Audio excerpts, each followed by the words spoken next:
Today is July 13th, 2016, and we are interviewing Jeffrey Maddox in Taylorville.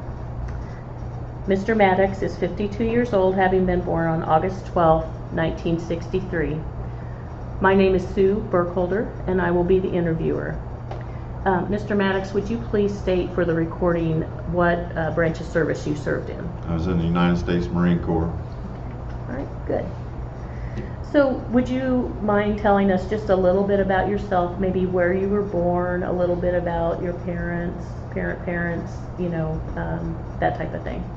Well, I was born in South Alabama in a small town called Bruton, Alabama. It's about 50 miles due north of Pensacola, Florida. As soon as you cross over into Alabama from Florida, it's right there. And I was raised by a single parent. My mom raised me, and she worked and raised me and my two brothers. And we were on the poor side coming up. And I graduated high school, and it was right after I graduated high school. I went through that summer down there, and then I went in the military. And I'm sorry, your siblings, did you? Yes, I have two brothers. Two brothers, okay, sorry. Did you have any other family members that joined the service? My brother was also in the Marine Corps, my middle brother. And before you entered the service, what was your occupation, or what were you doing there at home? Well, like I said, I joined right after I graduated high school. Now, that summer after high school, I worked at the not the paper mill, but the lumber mill. I worked on the switch tracks, which I more or less worked on railroad tracks, where they brought the not box cars, but cars with lumber stacked on them in and out of the lumber yard. We were always, they call them switch tracks. We was always working on those switch tracks in there, and I did that the summer after I graduated, and then I went right into the Marine Corps. And how did your family and friends feel about you going in? They were all for it, because I had been in some trouble, in high school, and was being a little bit wild, and they thought it would settle me down and straighten me up, and it did do me good. So. All right. So you joined the service, and basic training starts. And what were your first impressions from that time when you signed up to your first day or so in basic training? Well, my first day in basic training was it was a lot more intense than what I imagined. I was at Parris Island, South Carolina, Marine Corps boot camp, which is probably the most intense military boot camp, besides something like Navy SEALs or something. But as far as the regular, military branches, it's hardcore. Up until that point, I didn't really have any interaction, with anybody to have much of an opinion, about what it was going to be like. My brother, I got to talk to him before I went into boot camp, and so he kind of told me what it was going to be like, but there's nothing to prepare you until you actually experience it. So during the boot camp experience, then just tell us a little bit about that, how you felt about it, and maybe were there any instructors that were very memorable to you? Well, we had one of the more hardcore drill instructors. It's just the stuff like at Parris Island, there's a lot of sand fleas, and you have to stand at attention, and you can't move, and you might have to stand there for an hour not being able to move, and these sand fleas are gnawing on your ears the whole time. And if this drill instructor turns his back, you might want to take a chance and try to smack one of those sand fleas off your ear, but then you're going to end up digging a 6-foot hole to bury it in, because he's going to see you with his eyes in the back of his head. I don't know how he does it, but they do. And if you mess up and do something wrong, you might have to scrub the hole barracks floor with a toothbrush or something like that. And it was these things that I wasn't prepared for, and they were hard, but it teaches you discipline. So that's something I learned when I was in boot camp, was discipline. Did you have the opportunity to make friends with, or maybe even any lasting friendships from basic training? Not in basic training. Not basic, okay. All right, so you were able to complete basic training and then moved on. Did you do advanced training? Yeah, there was a period where it was like, it was after boot camp, but you weren't fully in active duty yet, and they reinforced some hand-to-hand combat training, because I was going into an infantry company. I ended up in a weapons company, but and you start your training, you know, for certain weapons, because they know you're going into a weapons company. So there was a period, I think that lasted like 6 months, or no, like 3 months, and then I went into regular active duty in Camp Lejeune. And after boot camp, was there a noticeable difference in yourself between when you started boot camp and when you left and went into the advanced training? Well, physically I gained like 30 pounds, and mentally, like I said, I learned discipline. So what were your responsibilities in Camp Lejeune? Well, I was an anti-tank assaultman. We had really what were obsolete weapons at the time. They're called Dragon anti-tank wire-guided missiles, and they have a 1,600 meter wire attached to it, and it's computer programmed, and you shoot it at the tank, and you just follow the tank with the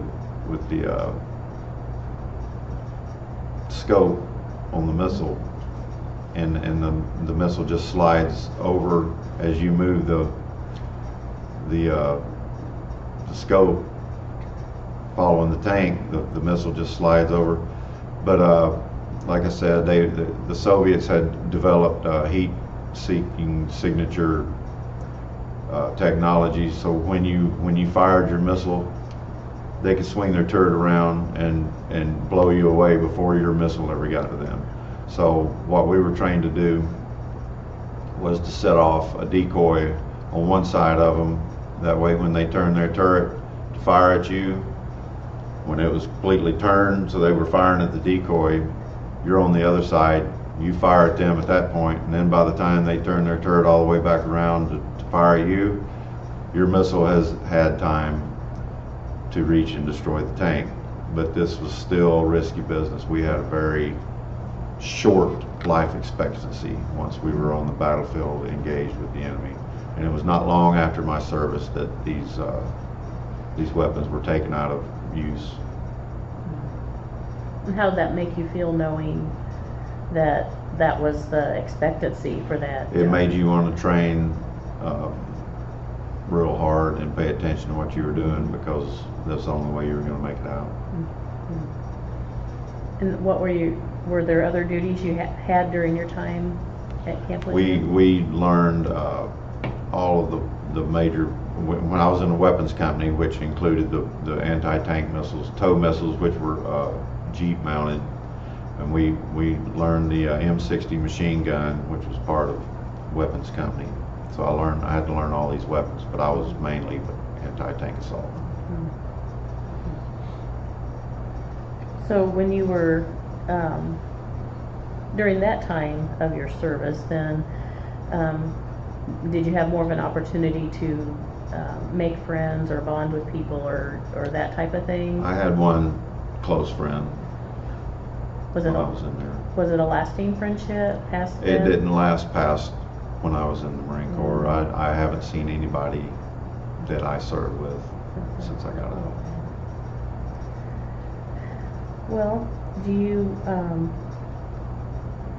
remember how what process you went through to kind of just, I know you said that it made you want to learn your job more diligently, but what thought process did you go through? How did you just prepare yourself for what you might have to go do with the missiles and that? Well, you don't dwell on it. I didn't dwell on it because that might lead to worry and stress. I figured when the time came, I would deal with that then. I just paid attention to my training and talked to people that had been in combat situations, and got advice from them about, what best thing to do and how to act and everything. And like I said, it's not something you want to think about because combat is it's a horrible thing. You hope it doesn't ever come to that. And if it does, you put it out of your mind what could go wrong, and you just rely on your training and focus on that. You try not to think about, well, I could get killed. You can't let that get in your head because that could get you killed. And the best thing to do, the safest thing to do is focus on your training, do your job, and pay attention and try not to think about the bad things that might happen. And what were the other aspects of your time there, like let's say did you have downtime or recreational time, and what was that like? Yeah, a lot of my time, to be honest with you, when I wasn't on the clock, so to speak, was spent up at the bar drinking. There's a lot of drinking done in the Marine Corps. A lot of people, that's what they do on their off time. They go drink. There's a town called Jacksonville, North Carolina. That was the closest town outside Camp Lejeune base. And on the weekends, we'd go out, and there's a street called Court Street where all the bars are and everything, and all the Marines would go out and party all night and everything like that. And I spent a lot of my time like that. Now, there were weekends. I had a good friend. His name was John Howe, and we'd get like a canoe. They had a river there. I think it was called New River, and we'd rent a canoe and go canoeing down that river. And we did that a few times. And I went with him one time when he went home on leave, and we went skiing. His dad is a colonel in the Marine Corps, and they got a nice place in North Carolina on a lake. And I visited there one time with him, and we went skiing and everything. That was a blast. And so yeah, I like water activities. So if I wasn't at the bar drinking on my time off, it was something like that. What about the meals that they served you in that area of your time there? How were they good, or did you enjoy them? It was decent. When you're born and raised poor, and the only food you have is the vegetables that you picked out of your granny's garden, and what rabbits and quail and whatnot that I could shoot myself, because my brothers didn't hunt. I was the only one that hunted. We usually didn't have meat unless I shot something.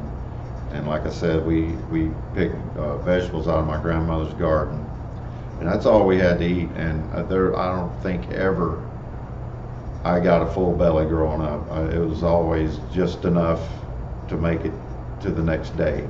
And my mom, she worked, but she only made like a couple of $100 every other week. And she was too proud. Back then, you didn't just get on food stamps and welfare. My mom was a proud woman. She wouldn't accept any help from anybody. And we didn't even, we could have got free lunches at school. She wouldn't have it. So so when you're raised like that, a lot of people that had it good when they were growing up, they might put that food down. But when you go in there in the chow hall and you eat all you want to, I thought it was great myself. And the food wasn't bad. it might not have been quite restaurant, 4-star restaurant quality fare, but it was pretty good. I had no problem with it. And they had the commissary there on the base, and so you go buy stuff cheap, and you didn't have to pay for your food. You go to the chow hall and eat. I thought it was all pretty decent, the whole thing.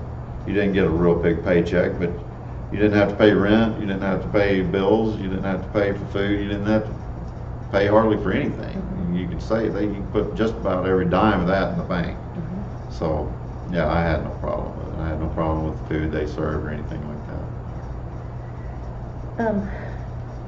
How was it? I assume you lived in barracks while Yes. you were there. And how was the barrack life for you? Well, it wasn't a barracks as much as it was like a big motel. That's the way it was set up. It was 3 stories.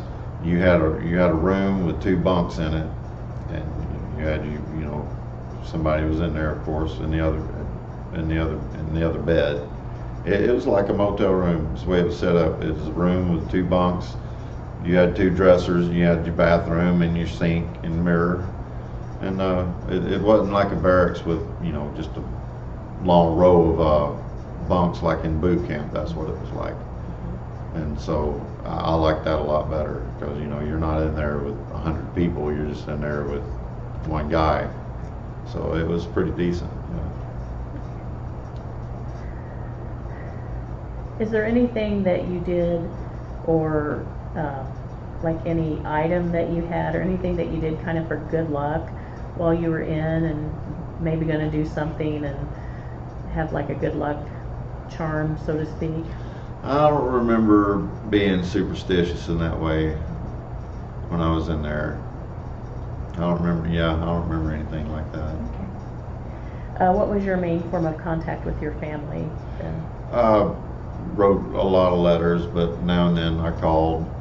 My mom was the main one. Her and my girlfriend, my fiance, actually, I kept in contact with them. And my 2 brothers, my one brother was still in the Marine Corps at the time, and he was all over the world. He was on the Westpac tour, which took you into the Mediterranean Sea and all in that area, Turkey, Greece.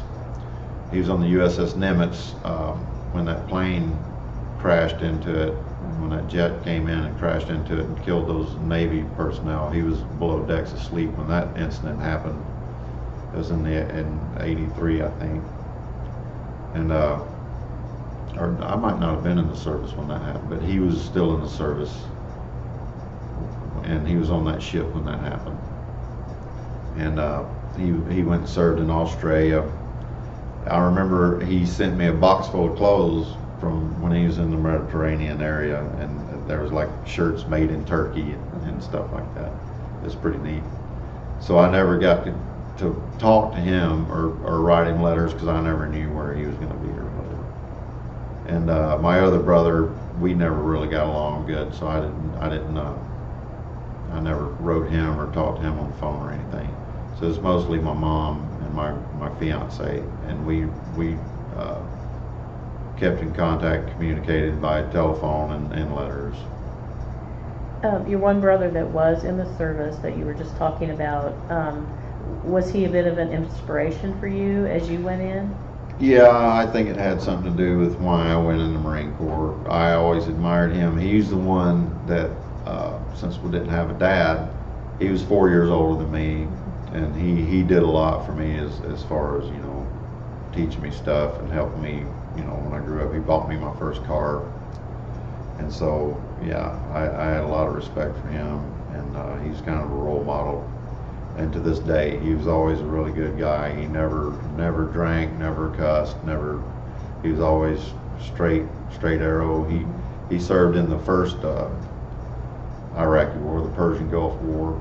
He was in Saudi Arabia, stationed in Saudi Arabia. He was an aeronautics engineer, and he got the jets ready to go on their bombing missions, and then when they came back, he got them ready to go out on the next one, and which seems, you would think, would be safe, but that's where they were shooting those Scud missiles over there, which were just, they could land anywhere and blow anybody up. And so that was our worry at that time.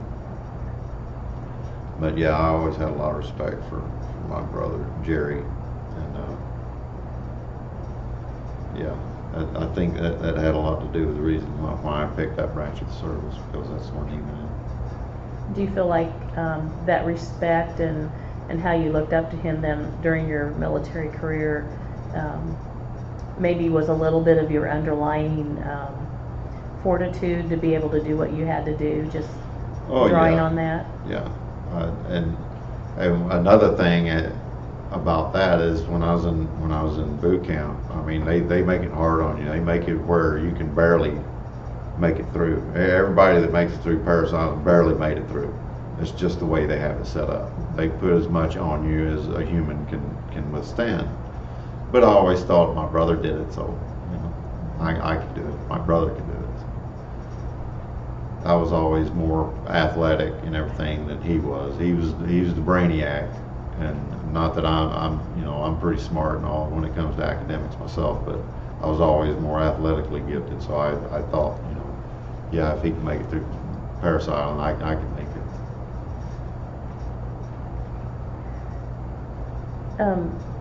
When you were able to contact home, how did that affect you, or was it helpful? Did it help sustain you between the letters and the phone calls back and forth?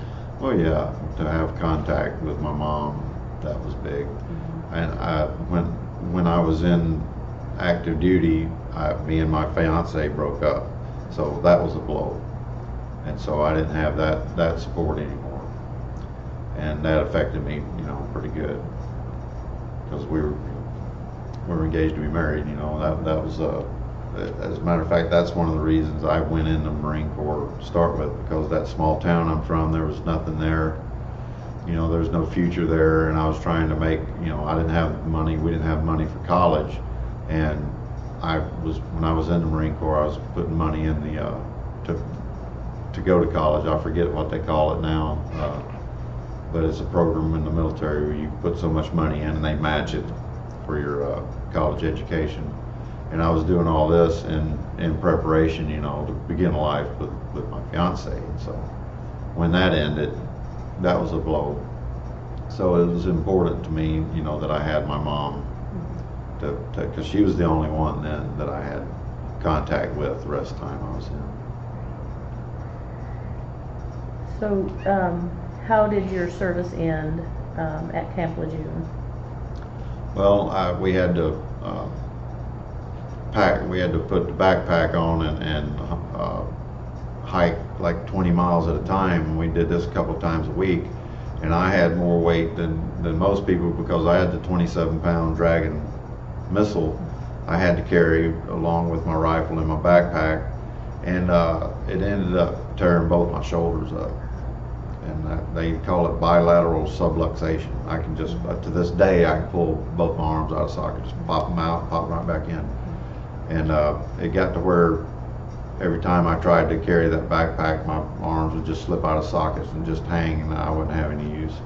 And so there was nothing they could do. They said they could operate by cutting all the way around it, going in there and doing something. They said it was a 50-50 chance. It might make it a little better, it might make it worse. I wasn't going to take that chance.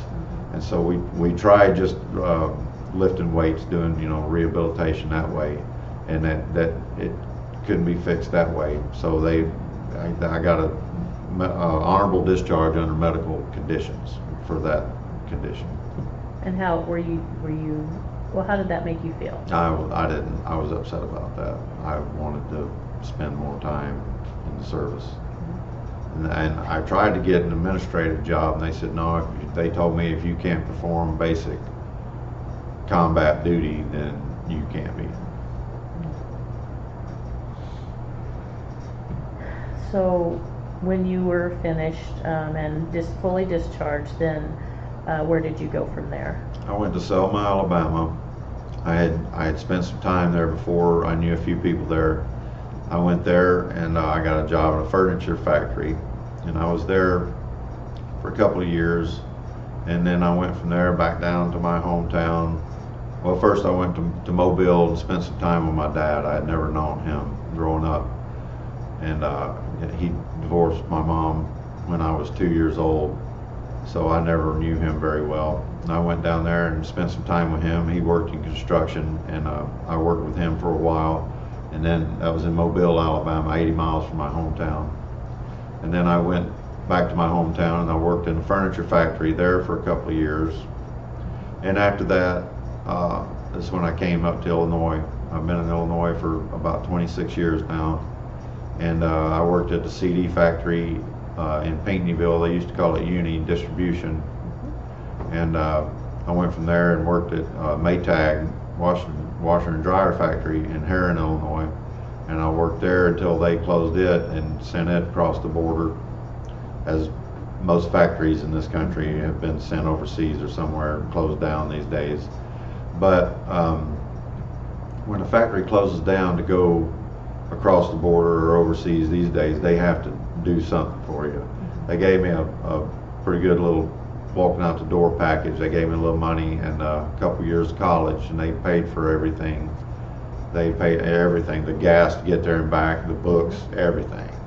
So that was good. So I earned my associate's degree in tourism management that period of time after they closed the factory. And how was it when you did leave? How was it switching your mindset back to civilian life? Did that take a little bit, or? No, it was kind of a relief. I mean, I did want to stay in and spend some more time in the military, but you have the freedom, you know, when you get out that you didn't have when you was in. So I just enjoyed it. You know, I enjoyed that freedom that, you know, you don't have to do this and you don't have to do that anymore. You have a little more freedom to go and wherever you want and do whatever you want. So I was okay with it. Once I got out and started working, I was okay with it. So how do you feel that your military experiences have affected your life since you've been out? How do you call up things that you learned or thoughts that you what do I want to say? Anyway, just things that you learned during your military. Have they helped you in your life since then, I guess? Well, like I said before, the main thing I brought out of that was learning discipline. I was kind of a wild child. You know, my mom, she didn't have any help, you know, didn't have a father there to help us with discipline growing up. And she did the best she could. She made us go to church and everything when we were growing up, and she got the belt out when we messed up. Back then, that's the way they did it, and she did her best. She's a very, very good woman.